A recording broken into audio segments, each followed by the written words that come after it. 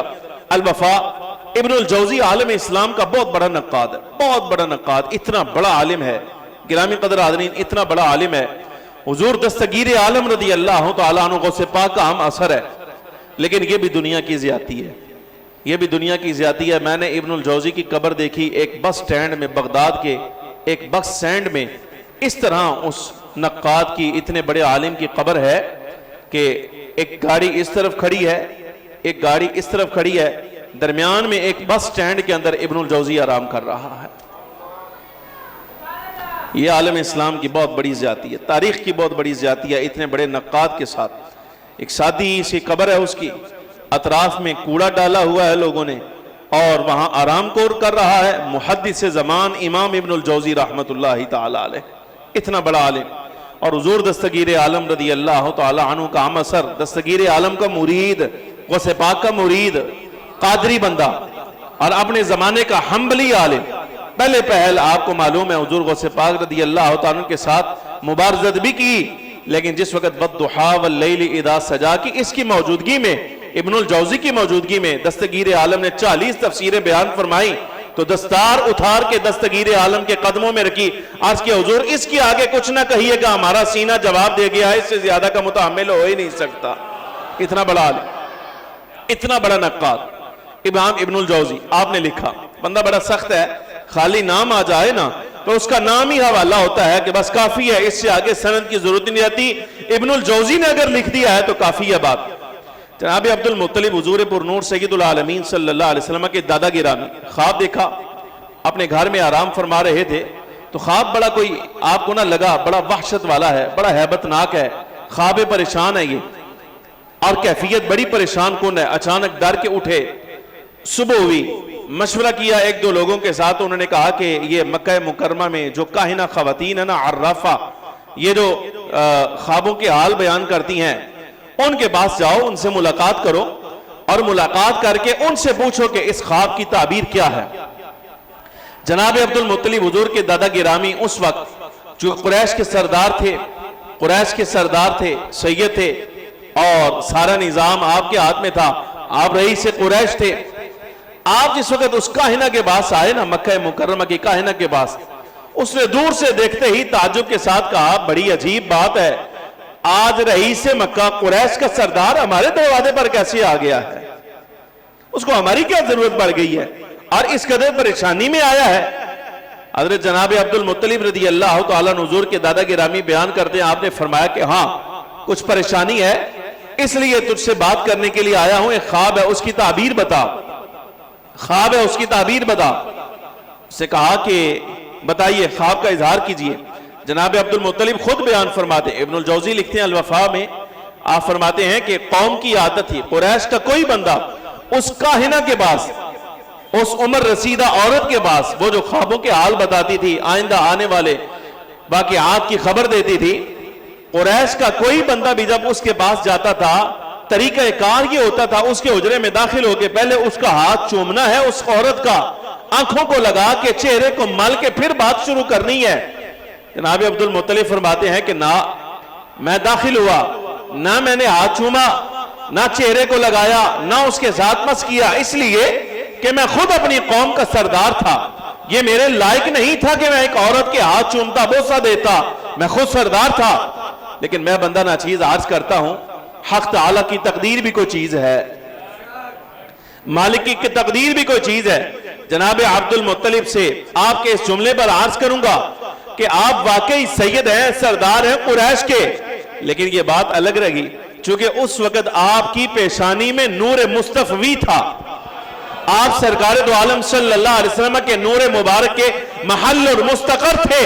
اللہ تبارک و تعالی جل وعلا کی قدرت یہ گوارا نہیں کرتی جس کی پیشانی میں نور مصطفی چمک رہا ہو وہ ایک کافرہ کے سامنے جھک جائے. رب کی غیرت نے گوارا نہیں کیا.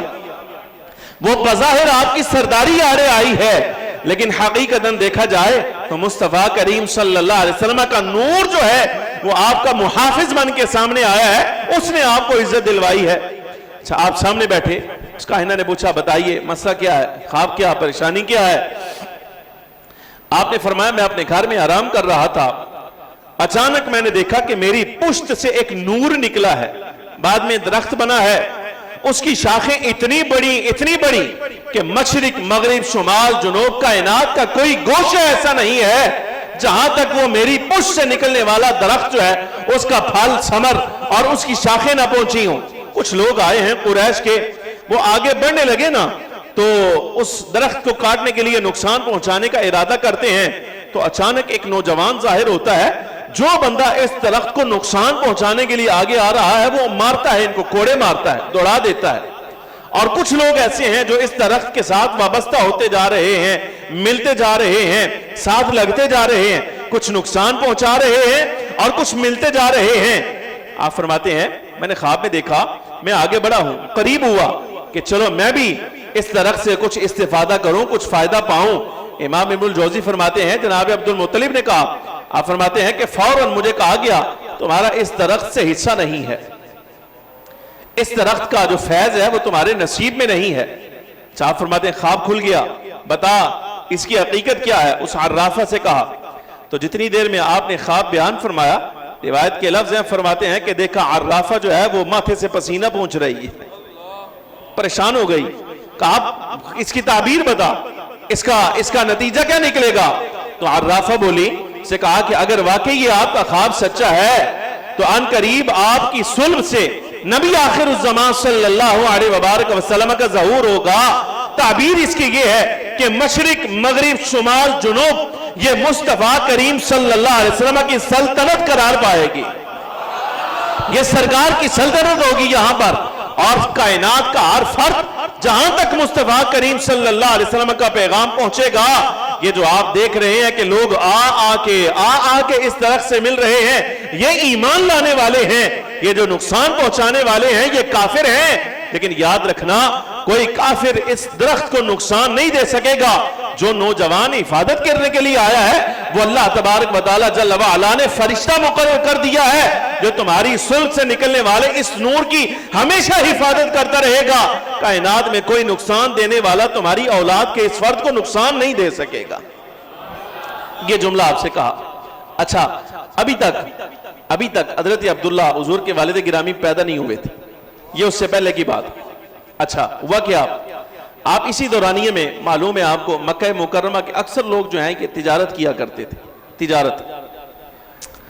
جناب عبد المطلب رضی اللہ تعالیٰ عنہ آپ سفر یمن پر گئے تجارت کے لیے، کھجوریں وغیرہ خریدنے، مسالہ جات خریدتے تھے، تجارت تھی آپ کی بڑی زبردست قسم کی۔ آپ یمن گئے تو وہاں ایک راہب کے ساتھ ملاقات ہوئی، نام پوچھا کون ہو؟ کہا جی عبد المطلب۔ کہاں سے آئے ہو؟ مکہ مکرمہ سے۔ کس خاندان سے تعلق ہے؟ فرمایا قریش سے۔ کہا اچھا، اگر میں آپ کے جسد مبارک کا، آپ کے جسم منور کا کوئی حصہ دیکھنا چاہوں تو اجازت ہے؟ دیکھنے کی اجازت ہے؟ تو حضرت جناب عبد المطلب نے فرمایا کہ شرمگاہ کے علاوہ اگر جسم کا کوئی حصہ آپ دیکھنا چاہتے ہیں تو میں دکھانے کے لیے تیار ہوں۔ جناب عبد المطلب فرماتے ہیں کہ اس نے میرا ناک جو ہے، یہ ناک جو ہے وہ اٹھایا، پہلے دائیں سمت کو دیکھا، پھر بائیں سمت کو دیکھا، دیکھنے بعد کہنے لگا، وہ راہب تھا، یہود کا عالم تھا، کہنے لگا کہ آپ کے ناک کے آثار بتاتے ہیں، نشانیاں بتا رہی ہیں کہ اللہ نے تمہارے مقدر میں ایک طرف نبوت رکھی ہے، دوسری طرف سلطنت رکھی ہوئی ہے۔ اللہ تبارک و تعالی جل وعلا تمہارے وجود سے نبوت بھی ظاہر فرمائے گا، سلطنت بھی ظاہر فرمائے گا۔ خلافت راشدہ کی طرف اشارہ ہے، مولا کائنات رضی اللہ تعالی عنہ خلیفہ راشد ہے نا آپ، تو آپ سے نبوت کا ظہور بھی ہوگا اور سلطنت کا بھی ظہور ہوگا۔ تمہاری شاعت ہے، شاعت۔ اس نے کہا تمہاری شاعت ہے؟ فرمایا جی شاعت کا کیا مطلب ہوتا ہے؟ کہنے لگا بیوی۔ وہ راہب کہنے لگا بیوی آپ کی، ان ایام میں آپ کی زوجہ تھی وہ انتقال کر چکی۔ اب اس نے یہ جملہ کہا، توجہ کیجئے گا، اس نے کہا کہ آپ ایسا کریں جب مکہ مکرمہ واپس جائیں نا تو آپ نے نکاح کرنا ہے بنو زہرہ میں، قبیلہ بنو زہرہ میں۔ اب قبیلہ بنو زہرہ یہ قریش کی ہی ایک شاخ ہے، لیکن اس کا مسکن تھا مدینہ منورہ. توجہ ہے, یہ سیرت کے اور تاریخ کے معاملات ہیں, اس لیے آہستہ آہستہ چلنا پڑتا ہے. کہا کہ بنو زہرہ میں جا کر تم نے نکاح کرنا ہے. جناب عبد المطلب کا پہلا خیال یہ تھا کہ یہ نبوت اور سلطنت براہ راست انہی سے ظاہر ہوگی, یعنی مطلب یہ ان کی اولاد میں, ان کے بیٹوں میں کوئی بندہ نبی ہوگا اور کوئی سلطنت کا والی ہوگا. چونکہ آپ کی منکوحہ زوجہ اس وقت تھی کوئی نہیں, تو آپ نے پہلے خود اپنا نکاح بنو زہرہ میں کیا, نمبر 1. نمبر 2, قرائن کے مطابق اس کے بعد آپ نے اپنے صاحبزادے حضرت عبداللہ حضور کے والد گرامی, ان کا نکاح بھی بنو زہرہ میں کر دیا. سمجھ آ رہی کہ نہیں؟ اب دونوں چیزیں ان کے سامنے تھی نا. شاید ہو سکتا ہے میری اولاد میں اللہ تبارک و تعالی نبوت ظاہر فرمائے, لیکن ایسا ہوا نہیں, اولاد میں نبوت ظاہر نہ ہوئی, تو آپ نے اپنی اولاد میں سے حضرت عبداللہ کا نکاح بھی بنو زہرہ میں کیا. اور بنو زہرہ میں حضرت عبداللہ کے لیے جس خاتون کا انتخاب کیا گیا اس کا نام آمنہ بنت وہب سلام اللہ علیہا تھا. آمنہ بنت وہب سلام اللہ علیہا. یہ اس وقت تک کی بات ہے, نکاح تک کی. سیدنا عبداللہ رضی اللہ تعالی عنہ, آپ کا اپنا مقام کتنا بڑا ہے آپ اندازہ فرمائیے. ابھی سیدہ آمنہ کے ساتھ نکاح نہیں ہوا تھا. 1-2 واقعات حضرت عبداللہ کے سنیے, اور اس کے بعد حضرت سیدہ آمنہ سلام اللہ علیہا کے بارے میں کچھ اختصار کے ساتھ گزارشات عرض کروں گا تاکہ پتہ چل جائے. تبارک و تعالی جل وعلا نے محبوب کریم صلی اللہ علیہ وسلم کا انتخاب فرمایا ہے نا, تو سرکار کے ظہور کے لیے کائنات میں ایسے ہی کسی کے حوالے نہیں کر دیا, بلکہ جن کو اس لائق سمجھا ہے اللہ نے انہیں مصطفیٰ کریم صلی اللہ علیہ وسلم کا ماں باپ بنایا اس کائنات میں. یہ بڑی سوچنے کی بات ہے, یہ بڑی سوچنے کی بات ہے. آپ کہیں اولاد بھی اللہ کی عطا ہے, ماں باپ بھی اللہ کی عطا ہے, مال دولت بھی اللہ کی عطا ہے, یہ تعجب کی بات ہے, یہ تعجب کی بات. بھئی آپ کے لیے اولاد ہو تو اللہ کا انتخاب ہے, آپ کے لیے مال دولت اولاد جائیداد ہو تو اللہ کا انتخاب ہے. جن کے لیے ساری کائنات بنائی ہے ان کے لیے ماں باپ کا انتخاب اللہ نے کوئی نہیں کیا, ایسے ہی کسی کے حوالے کر دیا ہے نا, ایسا نہیں. بلکہ رب العالمین جل وعلا نے ساری کائنات میں سے 2 لوگوں کا انتخاب فرمایا ہے, اور یہ ہو ہی نہیں سکتا تھا. جن کو اللہ نے منتخب کر لیا ہے ان کے سوا کسی اور سے نبی آخر الزمان صلی اللہ علیہ وسلم کا ظہور ہو جاتا, یہ ممکن ہی نہیں تھا. اب مسئلہ سمجھیں. حضرت عبداللہ رضی اللہ تعالی عنہ, ایک اشارہ ایک خواب اور سنیں, یہ بنیاد بنے گی, پھر بات آگے آئے گی. جناب عبد المطلب نے خواب دیکھا کہ خواب میں آنے والا کوئی آ کر بتا رہا ہے کہ مکہ مکرمہ کا یہ خاص مقام ہے, یہاں کھدائی کرو زمزم نکلے گا, یہاں کھدائی کرو زمزم نکلے گا. اس وقت آپ کا ایک ہی بیٹا تھا حارث, سب سے بڑا بیٹا حارث. جب آپ نے وہ زمزم کی تلاش میں کھدائی شروع کی نا, تو قریش نے مزاحمت کی. انہوں نے کہا یہ کیا بات ہوئی, یہ کیا بات ہے, آپ زمزم تلاش کر رہے ہیں. وہ مزاحمت کی آپ نے, مار کٹائی ہوئی, جو بھی مسئلہ ہوا جناب عبد المطلب نے چھوڑ دیا, آپ بات آگے نہیں بڑھائی. اس کے بعد آپ نے نا نظر مانی, منت مان لی, اے اللہ اگر تو مجھے 10 بیٹے عطا فرمائے اور وہ 10 کے 10 اتنی قوت اور اتنی عمر کو پہنچ جائیں کہ جب میں زمزم کی کھدائی کروں تو میرے محافظ ہو جائیں اور زمزم کی کھدائی بھی پوری ہو جائے, یا اللہ اگر تو نے میرا یہ کام کر دیا, 10 بیٹے عطا فرمائے, تو 10 میں سے ایک بیٹا میں تیری راہ میں قربان کر دوں گا, تیری راہ میں ذبح کر دوں گا.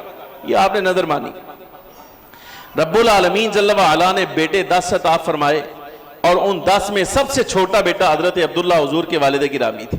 اچھا وہ وقت آیا, 10 بیٹے ساتھ کھڑے ہیں, جوان بھی ہیں, حمایت بھی کر رہے ہیں, قوت والے بھی ہیں, بازو والے بھی ہیں, حمایت والے بھی ہیں. جب وہ چاہے زمزم آپ نے تلاش کر لیا تو 10 بیٹوں کو بٹھایا اور بٹھا کر یہ بات کہی کہ میں نے نا منت مانی تھی, اگر مجھے زمزم تلاش کرنے کا موقع مل گیا, 10 بیٹے میرے محافظ کھڑے ہوئے, تو میں ایک بیٹا اللہ کی راہ میں قربان کروں گا. اب وہ وقت آ گیا ہے, بتاؤ تم میں سے کسی کو اعتراض ہے؟ تو 10 کے 10 بیٹوں نے ہاں میں ہاں ملائی. انہوں نے کہا جی نا ہمیں کوئی اعتراض نہیں, آپ ہم میں سے جس کو چاہیں ذبح کر ڈالیں, ہم کچھ نہیں کہیں گے. اچھا آپ مکہ مکرمہ بیت اللہ شریف آئے, ایک ڈبہ لیا, اس میں 10 بیٹوں کے نام ڈالے, اور یہ طے پایا کہ جس کے نام کی پرچی نکلے گی نا اس کو ذبح کیا جائے گا. جب قرعہ نکالا گیا, پرچی نکالی گئی, تو یہ بھی اللہ کا کرنا، پرچی نکلی حضور کے والد گرامی کے نام، حضرت عبداللہ کے نام۔ آپ وعدے کے مطابق حضرت عبداللہ کو لیا، چھرا ہاتھ میں لیا اور مکہ مکرمہ میں ایک طرف لے گئے ذبح کرنے کے لیے، تو قریش آڑے آ گئے۔ قریش نے کہا ایسا نہیں ہو سکتا، ہم آپ کو ذبح نہیں کرنے دیں گے، اور پھر آپ کا جو ننیال تھا نا وہ قبیلہ بھی آڑے بھرا۔ انہوں نے کہا جناب ایسے نہیں، بلکہ آپ نہ تصدیق کریں پہلے اس امر کی، تسلی کر لیں، تصدیق کریں، اگر تصدیق ہو جاتی ہے تو پھر ہم کچھ نہیں کہیں گے، جاہلیت کا دور تھا وہ۔ اچھا آپ تصدیق کے لیے بھی اس زمانے کے مطابق ایسے ہی کسی کاہنہ عرافہ کے پاس گئے، اس کو جا کے مسئلہ سارا بتایا، اس نے کہا اس کا حل ہے، بجائے بیٹا ذبح کرنے کے اس کا حل ہے۔ حل یہ ہے کہ آپ ایسا کریں کہ ایک ڈبے میں حضرت عبداللہ کا نام ڈالیں اور یہ بتاؤ ویسے تمہارے ہاں ایک جان کی دیت کیا ہے؟ ان کا جی 10 اونٹ۔ ایک ڈبے میں آپ 10 اونٹ لکھیں اور ایک پرچی میں آپ حضرت عبداللہ کا نام لکھ لیں، اس کو ہلا کے ایک پرچی اٹھائیں، اگر حضرت عبداللہ کا نام نکل آئے تو 10 اونٹ، پھر دوبارہ قرعہ ڈالیں، دوبارہ اگر حضرت عبداللہ کا نام نکل آئے تو 10 اونٹ بڑھا دیں، 20 کر دیں، اگر پھر دوبارہ نکل آئے تو پھر 10 بڑھا دیں۔ جہاں جا کے اونٹوں کا قرعہ نکلے نا، قرعہ نکلے، وہاں جا کے آپ اب وہاں آپ نے وہ اتنے اونٹ جو ہیں وہ فدیہ کے طور پر دینے ہیں، بیٹا ذبح نہیں کرنا۔ یہ اس عرافہ نے حل بتایا، پسند آ گیا۔ اچھا قرعہ ڈالا گیا، جس وقت پہلی مرتبہ نام نکالا حضرت عبداللہ، دوسری مرتبہ نام نکالا جناب عبداللہ، تیسری مرتبہ نام نکالا حضرت عبداللہ، اور ہر مرتبہ 10 اونٹ جو ہیں وہ بڑھائے جا رہے، حتیٰ کہ جب تعداد ہو گئی نا 100 اونٹوں کی، تو وہاں جا کے قرعہ نکل آیا 100 اونٹوں کا، 100 اونٹوں کا۔ تو قریش نے کہا جی آپ اونٹوں کا قرعہ نکل آیا ہے، آپ صاحب حیثیت ہیں، مالدار ہیں، 100 اونٹ آپ فدیے کے دے دیں تاکہ بیٹا بچ جائے۔ فرمایا نا، میں تسلی کروں گا، میں تسلی کروں گا کہ مالک کی قدرت اس میں شامل حال ہے کہ نہیں، میں تسلی کروں گا۔ تسلی کیسے؟ کہا یہ 100 اونٹوں کی پرچی پھر ڈالو، حضرت عبداللہ کا پھر نام ڈالو۔ دوبارہ جس وقت قرعہ نکالا گیا تو پھر اونٹوں کے نام نکلا، کہا میں پھر تسلی کروں گا تاکہ معلوم ہو جائے رب کی رضا شامل ہے کہ نہیں۔ تیسری مرتبہ پھر قرعہ ڈالا گیا تو اونٹوں کے نام نکلا، کہا میں راضی ہوں، اللہ تبارک و تعالی جل وعلا کی رضا اب اس میں ہے کہ 100 اونٹ جو ہیں وہ دیت کے طور پر دے دیے جائیں اور بیٹا بچا لیا جائے۔ ایسا ہی ہوا، 100 اونٹ ذبح کر دیے گئے، فدیہ دے دیا گیا، حضرت عبداللہ رضی اللہ تعالیٰ عنہ کو بچا لیا گیا۔ ساری کائنات میں چرچا بھی ہو گیا کہ یہ مرحلہ ایسے ہوا ہے، یہ واقعہ ایسے پیش آیا ہے، لیکن ایک زبان سے لفظ سنے جو نبی پاک صلی اللہ علیہ وسلم نے کہا تھا۔ اس واقعہ کو پیش نظر رکھ کے آپ تو کہتے ہیں نا حضرت عبداللہ مسلمان نہیں تھے، میں کہتا ہوں کہ اگر مسلمان نہیں تھے تو کافر ہوئے، تو مسئلہ بتائیے کیا نبی پاک صلی اللہ علیہ وسلم کے باپ اگر معاذ اللہ کافر تھے تو کیا سرکار کی یہ شان کے لائق تھا کہ حضور اپنے باپ کے طور پہ فخریہ اظہار کرتے میں عبداللہ کا بیٹا ہوں؟ گزارش سمجھ آ رہی کہ نہیں آ رہی؟ کیا سرکار کی یہ شان کے لائق تھا حضور اظہار کرتے کہ میں عبداللہ کا بیٹا ہوں؟ نہ، حضور کبھی منسوب نہ کرتے اپنے آپ کو۔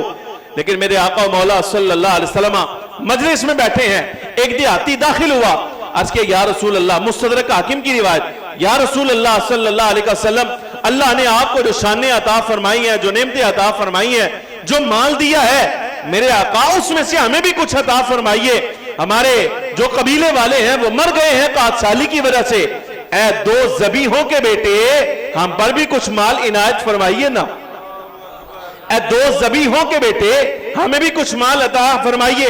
یہ 2 ذبیحوں کا بیٹا، بعد میں جب پوچھا گیا فرمایا یاد کرو نا، ایک ذبیح اسماعیل تھا، اللہ نے ان کا فدیہ دے کر انہیں بھی بچا لیا، اور دوسرا ذبیح سرکار کا والد عبداللہ تھا، نور نبوی کی وجہ سے اللہ تبارک و تعالی جل وعلا نے ان کا بھی فدیہ دلوا کر انہیں بھی محفوظ فرمایا، اس لیے کہ اگر اسماعیل ذبح ہو جاتے تو کائنات بنانے کا باعث یعنی امام الانبیاء صلی اللہ علیہ وسلم کا ظہور تو نہ ہوتا، پھر ظاہر سمجھ آ رہی کہ نہیں، وہ نہ ہوتا۔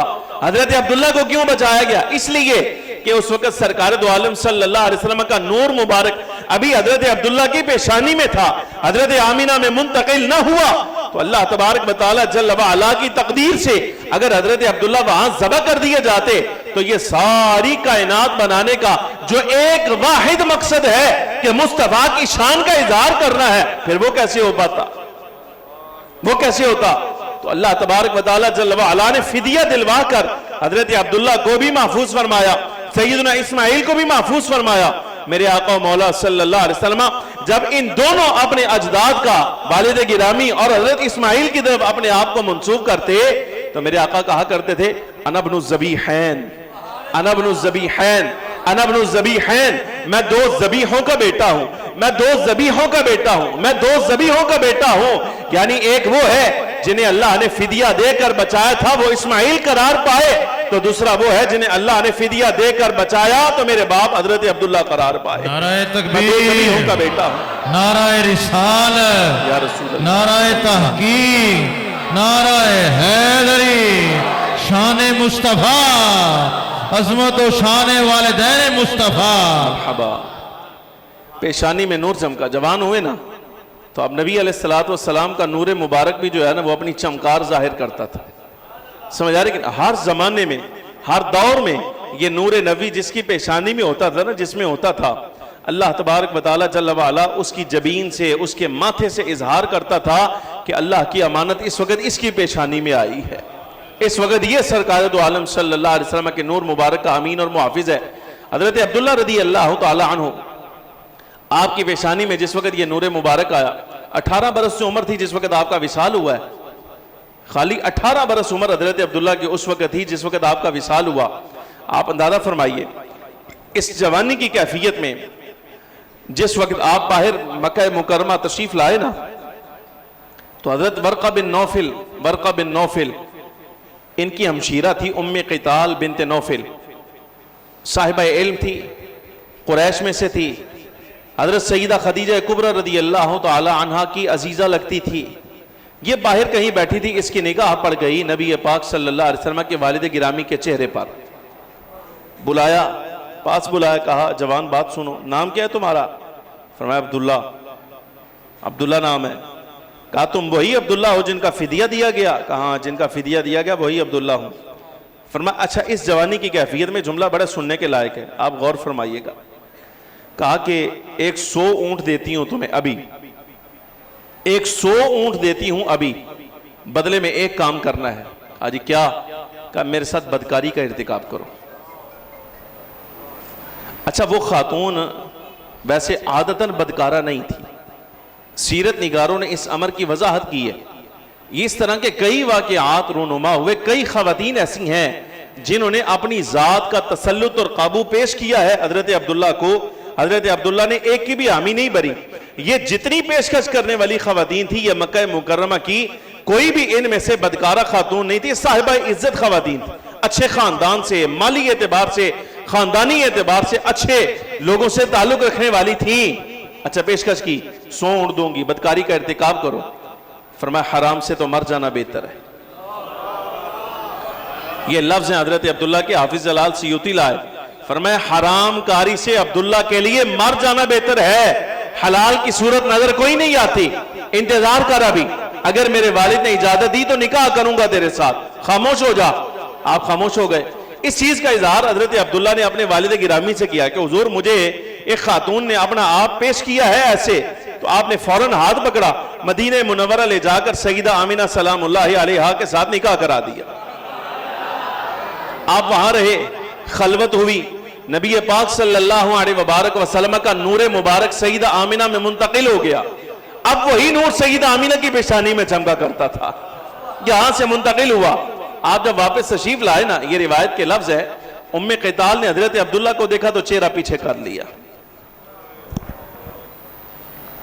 حضرت عبداللہ کے لیے بڑی پریشانی کا باعث تھا۔ آپ تشریف لائے، فرمایا خیر ہے، آج بے رخی کرتی ہے، آج منہ موڑتی ہے، اعراض کرتی ہے، آج توجہ نہیں کر رہی، صرف نظر کر رہی ہے، نظر انداز کر رہی ہے، کیا مسئلہ ہے؟ آج دیکھتی نہیں۔ اب وہ پیشکش نہیں رہی جو پہلے تو نے کہی تھی؟ کہا نہیں اب نہیں رہی۔ یہ روایت کی لفظ ہے، میں صرف ترجمہ کر رہا ہوں۔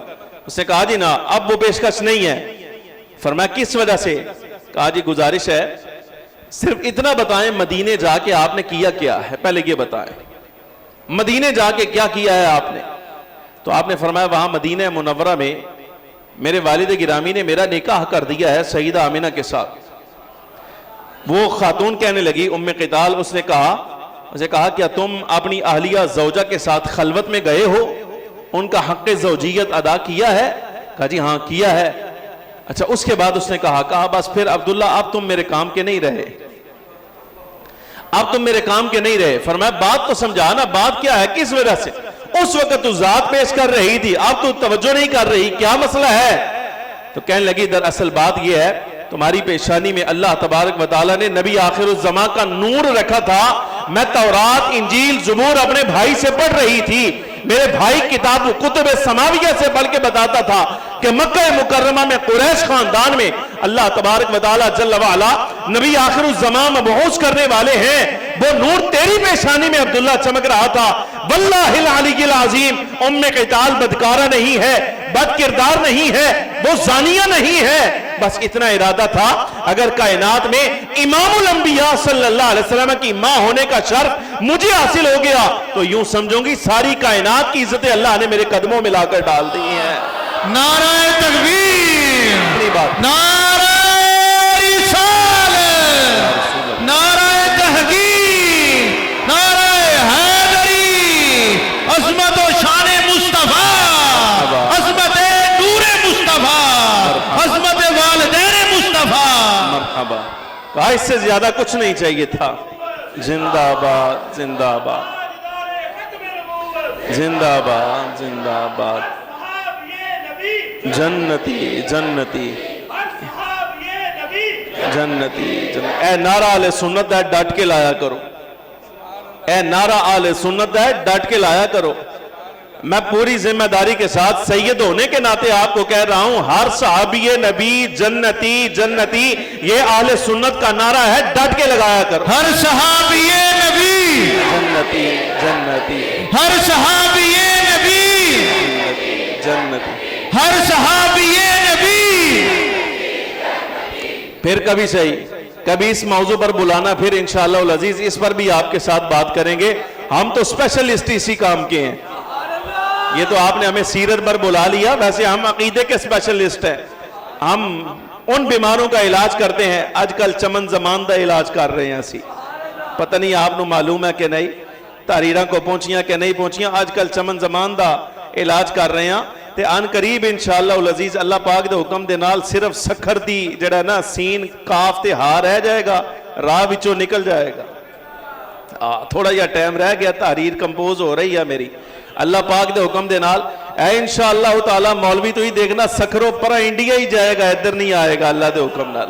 یا تھوڑا یا دور رہ گیا، اے بڑی بے ایمان قوم ہے، نظرانے آلے سنت دے کھاندی، جناب لنگر آلے سنت دا، پیسے آلے سنت دے، سٹیج آلے سنت دا، نعرہ آلے سنت دا، عقیدہ آلے سنت دا، جس ویلے بہندیں تے بولیاں بول دیں ساڑھے نال رافضیاں آلیاں، قمی آلیاں تے جناب تبا تبائی آلیاں تے صافی ورگیاں۔ اللہ کے حکم سے اس مسلک کا نعرہ لگانے والا جب تک مجدد الفسانی کے عقیدے پر، حضور شہنشاہ بغداد کے عقیدے پر، شیخ محقق علی الاطلاق شیخ عبدالحق محدث دہلوی کے عقیدے پر اور اعلیٰ حضرت فاضل بریلی کے عقیدے پر اتفاق نہیں کرے گا، اللہ کی قسم یہاں پاکستان میں اس کو ایسا ننگا کریں گے، یاد کرے گا ساری زندگی کہ واہ کس کے ساتھ پڑا تھا اس کا۔ مسلک اعلیٰ حضرت، مسلک احمد رضا، مسلک احمد رضا۔ گزارش ہے دوبارہ آئیے پھر۔ کہا جی میں بدکارہ نہیں تھی، میں بدکارہ نہیں تھی، بس خواہش یہ تھی کہ اللہ تبارک و تعالی نبی آخر الزمان کی ماں ہونے کا شرف دے دے۔ لیکن عبداللہ بتا تو نے نکاح کس قبیلے میں کیا ہے؟ اس نے بھی بہت بڑی بات کی ہے، یہ اس خاتون نے بات کہی، اس نے کہا یہ بتا عبداللہ تیرا نکاح ہوا کس قبیلے میں ہے؟ تو آپ نے فرمایا بنو زہرہ میں۔ فرمایا بنو زہرہ میں نکاح کس کے ساتھ کیا ہے؟ کہا وہب کی بیٹی آمنہ کے ساتھ۔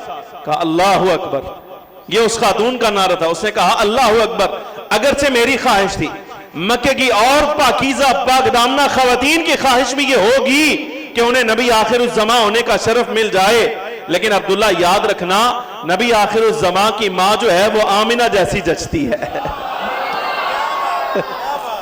یہ اس کا نعرہ ہے، یہ اس خاتون نے کہا، اسے کہا اگرچہ میری خواہش تھی کہ یہ نور مبارک مجھے ملے، لیکن میں اعلان کر رہی ہوں سید عالم صلی اللہ علیہ وسلم کی ماں ہونے کے ناطے اگر کوئی جچتی ہے تو بنو زہرہ کی خواتین میں صرف آمینہ جچتی ہے اور کوئی ہو ہی نہیں سکتی، جچتی نہیں اس خانے میں، سرکار کی والدہ جو ہے وہ آمینہ نظر آتی ہے اور کوئی ہو ہی نہیں سکتی۔ یہ نعرہ بھی اس خاتون کا تھا۔ حضرت عبداللہ رضی اللہ تعالیٰ عنہ 18 برس آپ کی عمر تھی، وصال فرما گئے۔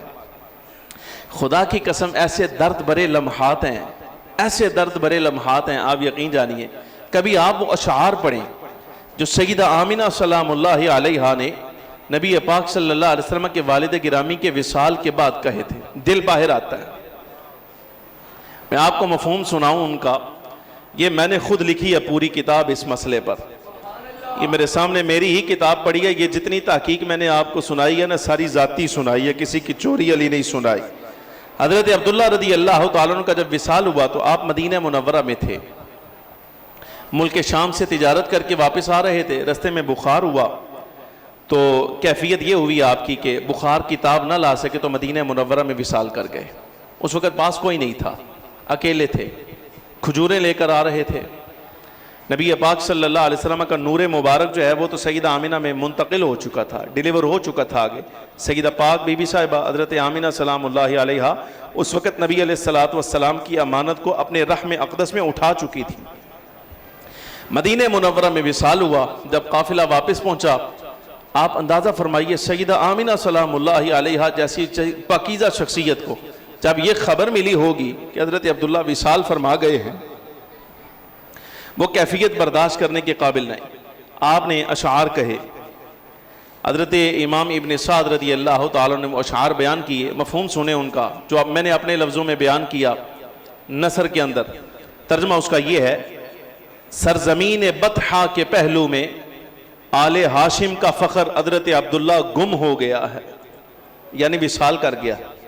یہ آپ نے شعر کہا، سرزمین بطحا کے پہلو میں آل ہاشم کا فخر یعنی حضرت عبداللہ گم ہو گیا ہے اور لحد کا ہم جوار ہوا ہے، قبر میں چلا گیا ہے۔ یہ سیدہ آمینہ کہہ رہی ہیں، اور لحد میں چلا گیا ہے۔ جب وہ عظمت و سخاوت میں سر آوردہ ہو چکے تھے، یعنی عظمت میں بھی ان کے برابر کوئی نہیں تھا، سخاوت میں عطا کرنے میں بھی عبداللہ کا برابر کوئی نہیں تھا، تو اس کیفیت میں موت نے عبداللہ کو دعوت دی، عبداللہ نے اس کی دعوت کو قبول کر لیا۔ موت نے عبداللہ کو دعوت دی، عبداللہ نے اس دعوت کو قبول کر لیا۔ اس نے موت نے یہ لفظ آپ نے کہے، آپ فرماتے ہیں اللہ کی قسم موت نے بنی ہاشم جیسے اعلیٰ خاندان میں عبداللہ جیسا چھوڑا ہی کوئی نہیں۔ فرمایا اس وقت اگر میں تلاش کروں تو پوری بنو ہاشم میں اگر عبداللہ کا ثانی دیکھنے کو چاہوں تو عبداللہ جیسا دوسرا ہو ہی کوئی نہیں سکتا۔ آپ نے فرمایا بوقت شب جب ان کا جنازہ اٹھایا گیا، دوست انہیں ایک ہجوم کی صورت میں لے جا رہے تھے۔ حالانکہ سیدہ آمینہ اس وقت وہاں تھیں نہیں، لیکن آپ نے یہ اشعار نبی پاک صلی اللہ علیہ وبارک وسلم کے والد گرامی کے لیے کہے۔ فرمایا حوادث زمانہ بیماری نے ایک ایسی شخصیت کو موت سے دوچار کیا ہے جو سخی الطبع تھے اور بہت زیادہ مہربان تھے۔ یہ سیدہ آمینہ نے حضرت عبداللہ رضی اللہ تعالی عنہ کے اوصاف بیان فرمائے۔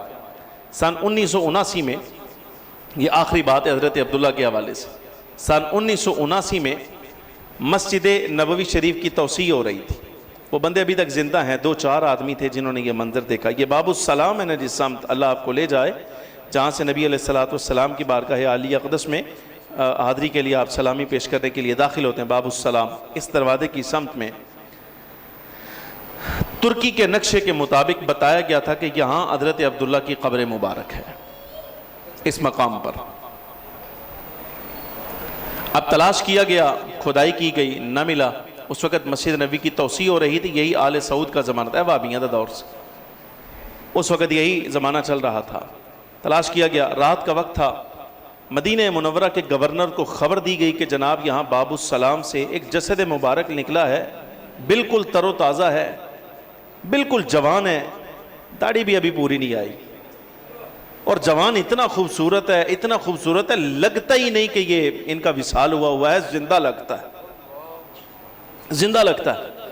جب وہ شریف آیا، مکہ مکرمہ کا گورنر آیا، اس کے ہاتھ میں نقشے تھے، یہ باقاعدہ یہ جو آپ کا اخبار ہے جناب والا، نوائے وقت، اخبار نوائے وقت 21 جنوری سن 1978، یہ 1978 کی خبر ہے، 21 جنوری کی، کہا کہ جب وہ آیا وہاں پر تو اس نے آ کے نقشے کے مطابق تلاش کیا تو دیکھا یہ وہ مقام ہے کہ جو حضرت عبداللہ رضی اللہ تعالی عنہ کو جہاں تدفین آپ کی گئی تھی، یہاں سے آپ کا جسد مبارک نکلا۔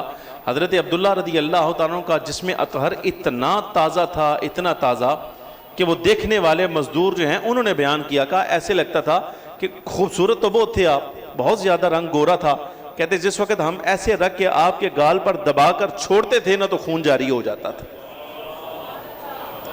پھر حضرت عبداللہ رضی اللہ تعالیٰ عنہ کو یہاں سے منتقل کیا گیا جنت البقیع شریف میں، اب آپ کا مزار جنت البقیع میں ہے۔ سرکار دو عالم صلی اللہ علیہ وسلم کے والد گرامی وہاں وصال فرما گئے ہیں۔ سیدہ آمینہ کے بارے میں ایک جملہ سن لیجیے، آپ کا وقت پورا ہوا تاکہ بات مکمل ہو جائے برکت کے لیے۔ حضرت عبداللہ تو وصال فرما گئے، طبقات ابن سعد نے لکھا، یہ بہت بڑی بات ہے، اس کو سمجھیں، اس سے زیادہ آپ کو حضور کے والدین کے ایمان کے لیے اور کیا چاہیے؟ آپ تفتیش کرتے ہیں کہ حضور کے والدین مومن تھے یا نہیں تھے، بھائی تمہیں اور مجھے کیا حیثیت ہے، ہمیں کیا اس چیز کا اختیار ہے ہم حضور کے والدین کے بارے میں یہ تفتیش کریں کہ حضور کے والدین مسلمان تھے یا نہیں؟ حیا کرنی چاہیے، جن کی وجہ سے آپ اور میں مسلمان ہیں ان کے ماں باپ ہی مسلمان نہیں ہیں۔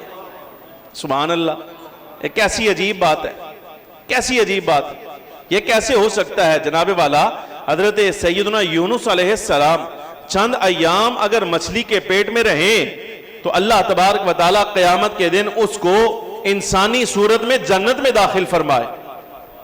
سیدنا صالح علیہ السلام اگر اشارہ کریں ایک پہاڑ کی طرف تو وہ اونٹنی جو ہے وہ باہر آئے، قیامت کے دن اللہ تبارک و تعالیٰ انسانی صورت میں اس کو جنت میں داخل فرمائے۔ اصحاب کہف کا کتا ولیوں کے دروازے پر پہرا دینے والا قیامت کے دن انسانی صورت میں جنتیوں میں داخل ہو جائے تو ساری کائنات جس کی شفاعت کی وجہ سے جنت میں جائے گی، آپ کو لگتا ہے کہ ان کے ماں باپ جنت میں نہیں جائیں گے؟ اللہ تبارک و تعالیٰ کی عادت کا خلاف بتا رہے ہیں آپ۔ حضرت یونس علیہ السلام مچھلی کے پیٹ میں رہے تو وہ جنتی، تو نبی پاک صلی اللہ علیہ وسلم جس مادر مقدس کے رحم اقدس میں رہے ہیں ان کے بارے میں ابھی آپ کو شک ہے کہ وہ مسلمان ہیں یا نہیں ہے؟ یہ کیا تعجب کی بات ہے۔ میں کہتا ہوں اللہ تبارک و تعالیٰ جل وعلا نے تو نبی علیہ السلام کی پرورش کا سب سے اعلیٰ انعام ہی یہ رکھا ہے کہ اگر سویبہ نے حضور اکرم صلی اللہ علیہ وسلم کو دو قطرے جو ہیں وہ پلائے ہیں، غذا دیے ہیں دودھ کے، تو اللہ نے دولت ایمان سے سرفراز فرمایا۔ سیدہ علیمہ سعدیہ نے اگر انہیں گود میں اٹھایا ہے تو اللہ نے دولت ایمان سے سرفراز فرمایا۔ حضرت سیدہ آمینہ کی بیٹی حضرت شیمہ اگر گود میں اٹھا کے محمد عربی کو لوری دے اور صلاح خدمت کرے، اللہ دولت ایمان سے سرفراز فرماتا ہے۔ یہ کیسے ہو سکتا ہے گود میں اٹھانے والے دولت ایمان سے سرفراز ہو جائیں اور 9 مہینے رحم میں رکھنے والے دولت ایمان سے محروم رہ جائیں؟ یہ اللہ کی عادت کے خلاف، مالک کے نظام کے خلاف۔ یہ رب العالمین جل وعلا کا نظام ایسا نہیں جیسا مولوی تم سمجھ رہے ہو۔ نظام کیا ہے سنو، طبقات ابن سعد میں حضرت امام ابن سعد نے لکھا، یہ آخری بات ہے، چس لو اس گال دی، لطف آ جائے گا، لطف آئے گا، زندہ ہو کے اس بات کو سنت تاکہ پتہ چلے گی اہل سنت و جماعت کا مجمع ہے۔ بات ختم ہو رہی ہے، اختتام ہے یہ گفتگو کا۔ گرامی قدر حاضرین، نبی پاک صلی اللہ علیہ وسلم کی والدہ محترمہ جس وقت آپ صلی اللہ علیہ وسلم کو اپنے رحم اقدس میں لیا تو آپ نے اپنی سہیلیوں کو بتایا کہ رات خواب میں کوئی آیا ہے اور آ کر پوچھتا ہے کہ اے آمینہ تمہیں معلوم ہے تم نے کن کو اٹھایا ہے؟ آمینہ تمہیں معلوم ہے تم نے کن کو اٹھایا ہے؟ کہا نہیں مجھے تو نہیں معلوم، ما ادری، مجھے معلوم نہیں۔ تو آپ فرماتی ہیں کہنے والا کہتا ہے کہ یہ یاد رکھنا تمہارے رحم میں جو آیا ہے یہ کوئی عام نہیں ہے، یہ ساری کائنات کا امام ہے۔ یہ کوئی عام نہیں ہے، یہ ساری کائنات کا امام ہے۔ آپ فرماتی ہیں جب اٹھ کر میں نے اپنی سہیلیوں کو یہ حالات بتائے، اس وقت قریش کی عادت تھی کہ حاملہ خواتین کو بچے کی حفاظت کے لیے اور خاتون کی حفاظت کے لیے ہاتھ میں اور گلے میں نہ کڑا پہنایا جاتا تو لوہے کا، اور وہ کڑا کسی بت کو لگا کر نہ پھر پہنایا جاتا تھا، یہاں بازو میں پہناتے تھے، یا جناب والا یہاں گلے میں پہنا دیتے تھے لوہے کا کڑا، لیکن وہ لات منات عزا جو بت ہوتے تھے نا ان کو لگایا ہوتا تھا. یعنی ان کا خیال یہ تھا کہ یہ بت جو ہے اس بچے کی بھی حفاظت کریں گے اور اس کی ماں کی بھی حفاظت کریں گے. طبقات ابن سعد کے یہ لفظ ہیں اور امام راضی کے لفظ ساتھ ملائیے. حضرت امام راضی رحمت اللہ تعالی علیہ نے اس واقعے کو ان الفاظ میں نقل کیا. آپ فرماتے ہیں جس وقت سیدہ آمینہ سلام اللہ علیہا کو یہ کڑا پہنایا گیا، ابھی آپ نے پہنا ہی ہے، جب آپ خلوت میں گئی تو کڑا ٹوٹ گیا، بازو والا بھی ٹوٹ گیا اور گلے والا بھی ٹوٹ کے گر گیا. آپ نے فرمایا بڑی عجیب بات ہے. سہیلیوں کو بتایا، انہوں نے دوسرا لا کے ڈال دیا، ایک یہاں ڈالا ایک گلے میں ڈالا، وہ بھی ٹوٹ گیا. جب تیسرا لا کے ڈالا وہ بھی ٹوٹا تو ٹوٹتے ساتھ ہی فوراً آواز آئی، آمینہ تم ان پر اعتماد نہ کرنا کہ اس کڑے کے ساتھ تمہاری حفاظت ہو جائے گی، اس لیے کہ یہ تیری گود میں آنے والا یہ وہ ذات ہے، ساری کائنات سے شرک کی جڑیں جو ہیں وہ انہوں نے اکھاڑنی ہے. یہ کیسے ہو سکتا ہے کہ پوری کائنات سے شرک اکھاڑنے والا جو ہے اس کی والدہ کے گلے میں ایسا ہار ڈال دیا جائے جو مشرکوں کے بتوں کے ساتھ لا کر لگایا گیا ہے؟ ایسا نہیں ہو سکتا. سیدہ آمینہ سلام اللہ علیہا فرماتی ہیں بس اس کے بعد معلوم ہو گیا کہ یہ جو رحم اقدس میں آئے ہیں یہ کوئی عام نہیں ہے. جس رحم میں آ جائیں، جس مقام پہ آ جائیں، جب تک نواز نہ دیں اس وقت تک باہر تشریف نہیں لاتے ہیں، اس وقت تک یہاں سے انتقال نہیں ہوتا. نبی پاک صلی اللہ علیہ وبارک وسلم نے اپنی والدہ محترمہ کو بھی سرفراز فرمایا ہے. ہر وہ بندہ جس کے ساتھ سرکار دو عالم صلی اللہ علیہ وبارک وسلم کا کوئی جزو مبارک مس ہو گیا، مس ہو جائے تو الگ شان ہے.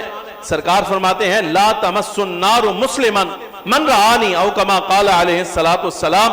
فرمایا اس مسلمان کو جہنم کی آگ چھو ہی نہیں سکتی جس کی نگاہ میرے اوپر پڑی ہے، جس کی نگاہ میرے اوپر پڑی ہے. میں کہتا ہوں اگر کسی اور کی نگاہ سرکار پہ پڑ جائے تو جہنم کی آگ اکسو نہیں چھو سکتی. تو جس کے رحم اقدس میں سرکار نے 9 مہینے پرورش پائی ہے اس کے بارے میں آپ کیسے سمجھتے ہیں کہ قیامت کے دن اللہ ان کو جہنم میں ڈال دے گا؟ سیدہ آمینہ سلام اللہ علیہا امام الانبیاء صلی اللہ علیہ وبارک وسلم کی والدہ، ساری کائنات کی عزت والی ماں سے زیادہ عزت والی ماں ہے. بلکہ اللہ تبارک و تعالیٰ نے یہ جو ہماری ماں کو عزت عطا فرمائی ہیں یہ سیدہ آمینہ کا صدقہ عطا فرمائی ہیں. لہذا یہ اہل سنت و جماعت کا پاکیزہ عقیدہ ہے، پاکیزہ نظریہ ہے. اللہ تبارک و تعالیٰ جل وعلا نے کل کائنات بنی آدم میں سے امام الانبیاء صلی اللہ علیہ وبارک وسلم کے ظہور کے لیے، جن کے لیے اللہ نے ساری کائنات بنائی ہے، سرکار کے ظہور کے لیے جن 2 پاکیزہ شخصیات کا انتخاب فرمایا وہ حضرت سیدنا عبداللہ ہیں، سیدہ آمینہ ہیں. جب یہ مانتے ہیں آپ کہ وہ اللہ کا انتخاب ہیں تو پھر آپ کو ماننا پڑے گا اللہ کا انتخاب حضور کے حق میں چھوٹا نہیں ہو سکتا، ناقص نہیں ہو سکتا. کائنات میں اس جیسا منتخب کو ہو ہی نہیں سکتا جو اللہ منتخب فرمائے اور اپنے محبوب کریم صلی اللہ علیہ وسلم کے لیے منتخب فرمائے. یہ تعریف کے کچھ کلمات ہیں جو حضرت عبداللہ کے بارے میں، سرکار کی والدہ محترمہ کے بارے میں میں نے کچھ کلمات ابھی عرض کیے ہیں، وگرنہ کتاب پوری سامنے پڑھی ہے. آپ دعا فرمائیں اللہ تبارک و تعالی جل وعلا ان کلمات کو روز قیامت ہمارے لیے سند بنائے اور سرکار دو عالم صلی اللہ علیہ وسلم کے والدین کا صدقہ اللہ تبارک و تعالی جل وعلا ہمیں ان کلمات خیر کی وجہ سے حضور کے غلاموں میں شامل فرمائے، سرکار کے اصحاب کی عزت کرنے والوں میں شامل فرمائے، حضور کی اہل بیت کرام کی عزت کرنے والوں میں شامل فرمائے، خاتمہ بالخیر بالایمان فرمائے اور نبی علیہ السلام کی ساری امت کو عقیدہ حقہ اہل سنت و جماعت پر استقامت عطا فرمائے. وآخر دعوایا ان الحمدللہ رب العالمین. لاکھوں سلام جس سہانی گھڑی چمکا طیبہ کا چاند جس سہانی گھڑی چمکا طیبہ کا چاند اس دل افروز ساتھ پہ لاکھوں سلام مصطفیٰ جان رحمت پہ چہرہ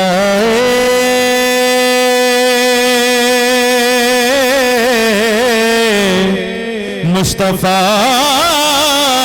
سے قرآن ہے، چہرہ مصطفیٰ اصل قرآن ہے، عاشقوں کی تلاوت پہ لاکھوں سلام، مصطفیٰ جان رحمت پہ جس کی ماں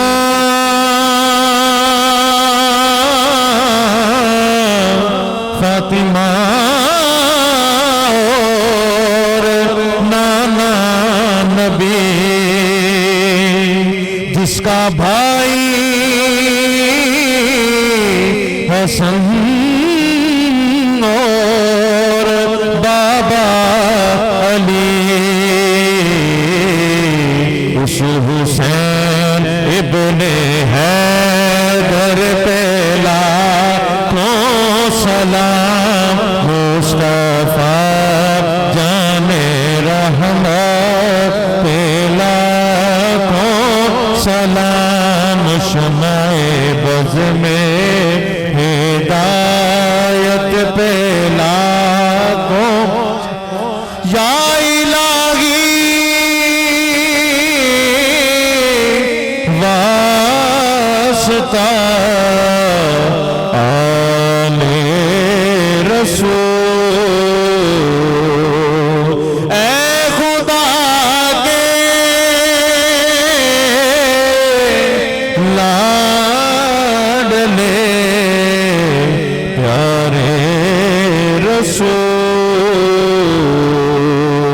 یہ سلام جزانا ہو قبول، دست بستہ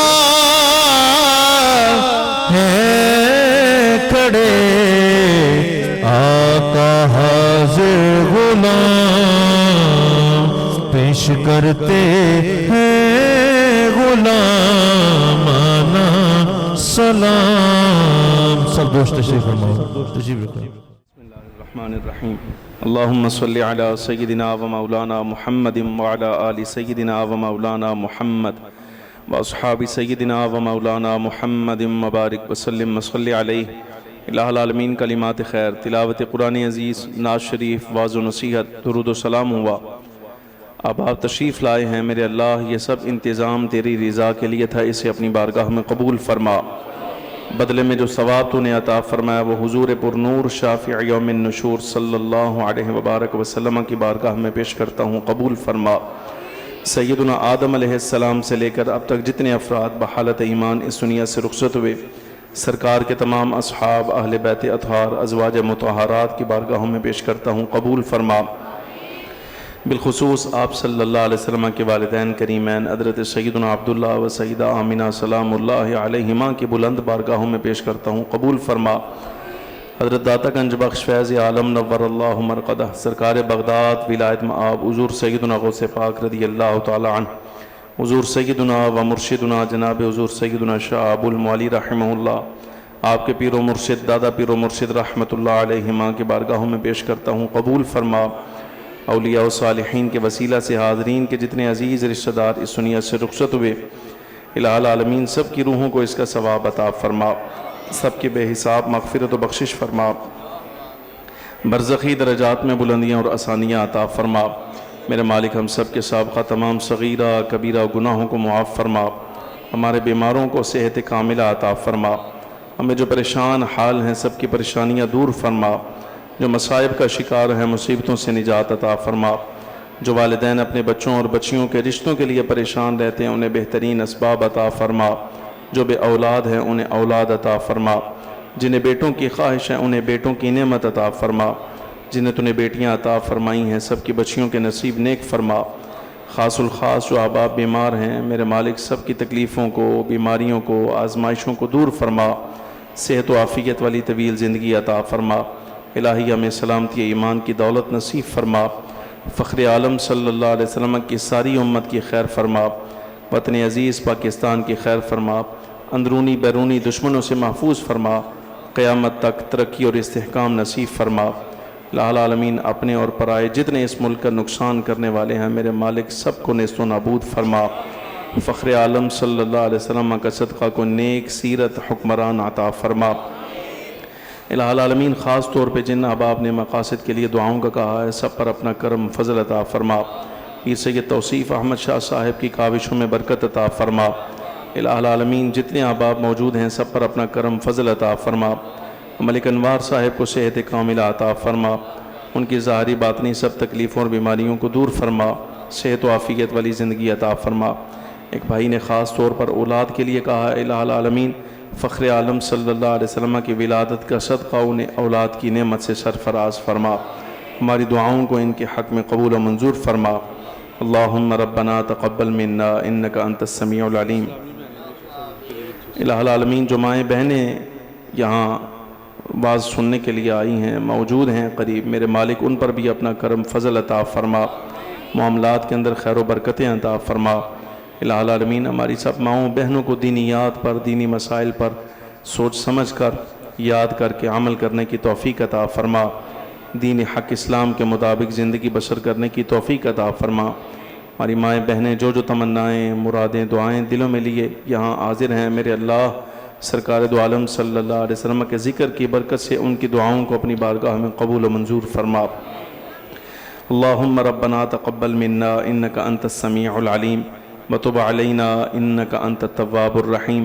جتنے علماء کرام موجود ہیں الہ العالمین سب کے علم و عمل میں برکتیں عطا فرما، سب کی دینی کاوشوں کے اندر برکتیں عطا فرما۔ الہ العالمین دین حق اسلام مسلک حق اہل سنت و جماعت کی جیسے یہ خدمت کر رہے ہیں ایک ایک قدم پر میرے مالک انہیں دینی دنیاوی اعتبار سے جزائے خیر عطا فرما، ان کے معاملات کے اندر خیر و برکتیں اور بہتریاں عطا فرما۔ خدایا بحق بنی فاطمہ کے برقول ایما کنم خاتمہ، اگر دعوت امرد کنی ور قبول منو دست دامان آل رسول، وصلی اللہ تعالی علی خیر خلقہ سیدنا و مولانا محمد وعلی آلہ و اصحابہ اجمعین، آمین برحمتک یا ارحم الراحمین۔